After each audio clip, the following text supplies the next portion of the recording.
Hello, and welcome to my first ever YouTube video. My name is Let's Play Pokemon Fan Games, and this is Pokemon Insurgence. Pokemon Insurgence is a free Pokemon fan game with a super dark story dealt to Pokemon species, new Mega Evolutions, and so much more. If you want to check out this game for yourself, the link is in the description below. I am a new and growing YouTuber, and your support in watching this video is greatly appreciated. I'm not asking you to subscribe or anything like that, but if you enjoy the video and want to be notified every Monday when I make another Pokemon Insurgence video, consider subscribing. Reminder, this is not me asking you to subscribe, and please don't, unless you genuinely enjoy my content and want to see more. To those of you who are already tired of listening to my squeaky pubescent voice, I also have an unedited version of this playthrough on my channel. Without further ado, let's get into this episode of Pokemon Insurgence. It all starts on this pretty pink title screen where we're greeted with a pretty typical set of options. I change my sound and other quality of life settings, choose the weirdest border I can find, and I start a new game. We're immediately greeted with a choice about whether or not we want the traditional or dark storyline. We choose dark because murder is our favorite pastime, and I move on. We get to see this cool 3DS inspired view of the region and are soon shown to a stage. The stage has some blonde dude yelling at the crowd, and we find out that this transpired a year before the game actually takes place. We also learn that the mysterious blonde man is replacing a public hero known as the Augur. The Augur fought and disbanded many of the cults that infest the Tauren region, and recently went out to remove another cult. He has not been seen since. The screen cuts, and we are greeted by the face of a Gengar and what I can only hope is its tongue. We are being talked to by an unknown man and soon get to choose our name. I try to fit all of Let's Play Pokemon fan games, but I get cut quite short. I try a few other names before landing on PKMN FNGA or Pokemon Finger, as I will end up calling it. I then get to choose my avatar, and after almost being a basic blonde boy, I go for the purple-haired alternative. The screen cuts to an overhead view, and I discover that I am trapped in what seems like a prison, guarded by characters wearing what looks like Darkrai-themed clothing. They talk about how Gengar is sucking out all of my memories, before then being bossed around by a chick whose whole personality seems to surround being angry and having no common sense. You'll see what I mean in a little bit. When the chick leaves, the guards seem to agree with my point on her having no common sense, because after she finishes wiping my memories, she plans on just killing me. Which she could do with or without memories, yeah. Eventually, they leave, and I'm left all alone with Gengar, until I hear a little noise. Then, Mew, the mythical Pokemon, just comes out of the bloody wall and pulls me out of bed. I start to escape the prison, gathering some healing items along the way. In an empty cell, we find a bookshelf that describes the remaining cults of the Tauren region. We learn that there are 5 cults: the cult of Darkrai, the Abyssal cult, the Infernal cult, the Sky cult, and a group simply called Perfection. We climb a flight of stairs, and after Mew goes nearly invisible while following us, it gives us a note. The note explains that with someone's DNA, Mew can transform not only itself, but me as well. At the top of another flight of stairs is a sacrifice circle with a large pool of dry blood. Deciding that this is probably enough DNA, we use Mew to transform ourselves into a Darkrai cultist like the one that guarded us earlier. We can now get through a door that had fingerprint scanning, and we attempt to leave the prison out of a staircase, but we are stopped. It turns out we need to watch a ritualistic sacrifice. Purely hoping that I am not about to turn into the pool of blood from earlier, I make my way up some more stairs, I know, more stairs, to the ritual. Fortunately for me, and unfortunately for the poor guy who is standing in another summoning circle, I am not going to get sacrificed today. After some ranting from the angry lady, who I found out is named Persephone, she sacrifices the poor guy, and we see an ominous screen with a symbol representing the letter Z, or Z.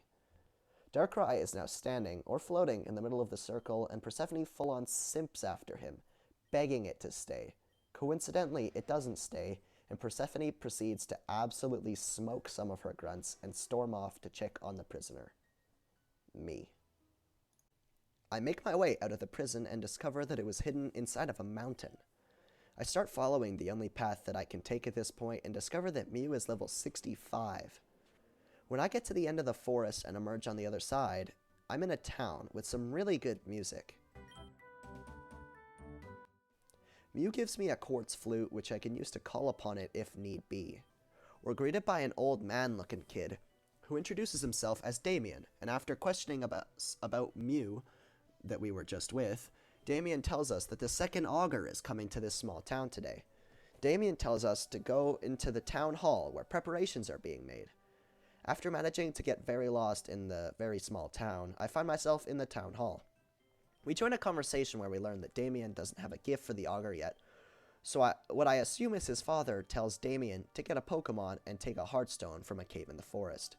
After Damien's mom absolutely flames him, they suggest that I join Damien in the retrieval of the Heartstone. I agree and start to make my way to the Pokemon lab. I know where the lab is because earlier I found it while getting lost. Apparently, the professor has a boatload of Eevee left over from her days as trainer, and I solemnly begin to prepare myself for ownership of one of my least favorite evolution lions, or webs in this case. Me and Damien enter the lab to find the professor talking to a man dressed in all black. From the conversation, it sounds like he's trying to give her some Pokemon. She's hesitant because it turns out that he's merciless and has done bad things, and when Damien jump scares them, the man says she could just give the Pokemon to these children instead, and with a bit more convincing, she finally cracks. He leaves and the professor tells us that the man was an old friend of hers from university. She says that he was also a brilliant man, and I was pretty convinced he was a good guy until she said that he was also the leader of the cult Perfection.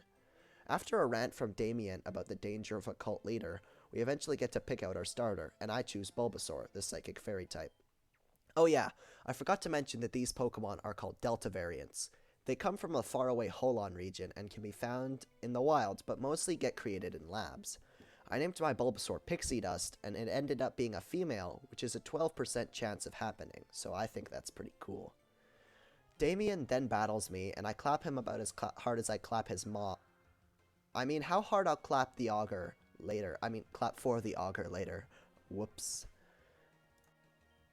With my starter aside, I make my way towards where I can assume the cave is located. I grab an item called the Dex Nav, which we'll talk more about later, and I make my way to the cave pretty easily. I only get assaulted by a few fully grown adults on the way.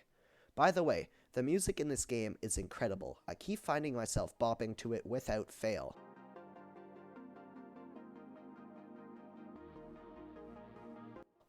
The cave is pretty chill, with mostly level 8 and 9 Pokemon, and I end up catching myself a Cubone.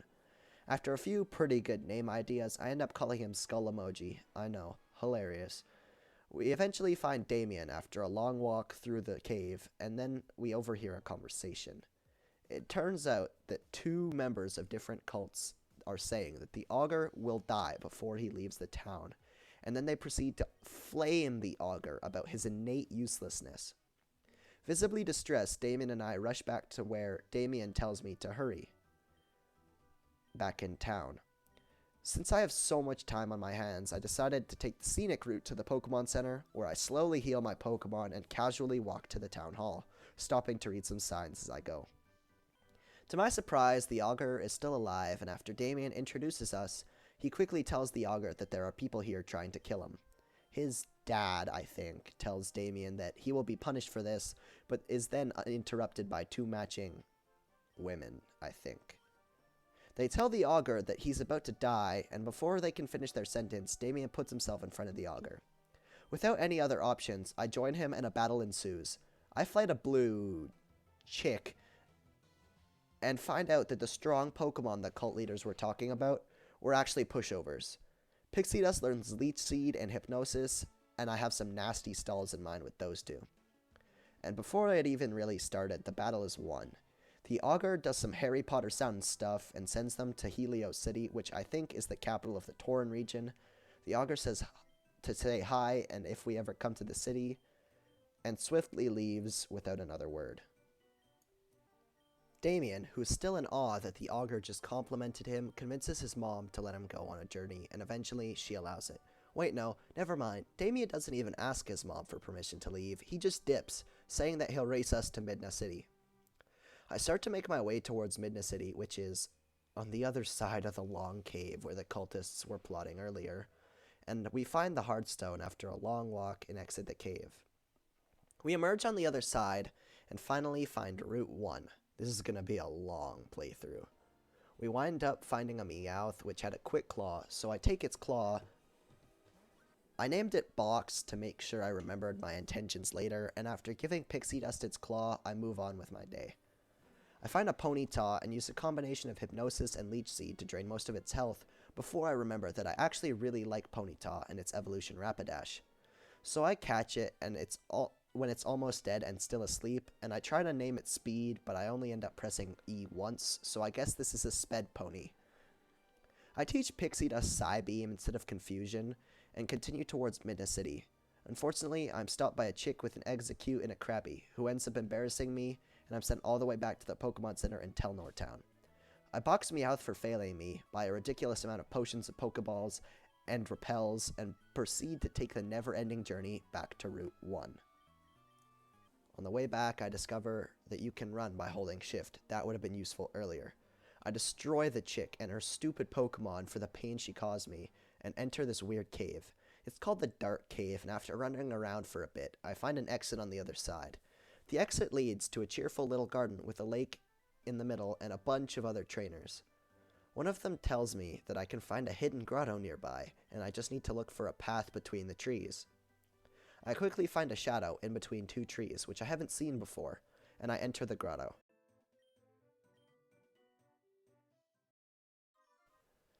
At the end, I find a very Australian-looking insect, and decide it's probably rare enough to be worth something, and it seemed pretty powerful. I named it Aussie, and made my way back to Route 1. I make my way to Midna City after losing to another trainer and running back to the route again. I heal my party and explore the city. I won't tell you what I found, but if you check out the game for yourself, there are plenty of trainers to trade with and items to get from. Eventually, I find the trainer school, where they are about to have a battle tournament, but one of the students is missing. You know what that means. Another cave! On the way down the cave, I discover you can use the Dex Nav to trade and Wonder Trade through it, as well as fighting trainers. I test the battle mechanic, and after being humiliated, I discover that the battle is fought, and then afterwards it heals all of my Pokemon. I used it a few times in this cave, but I will not be using it later in the playthrough.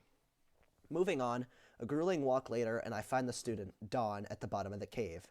She pulls out a bloody Celebi, the mythical Pokemon, and uses it to restore fossils to living, breathing Pokemon.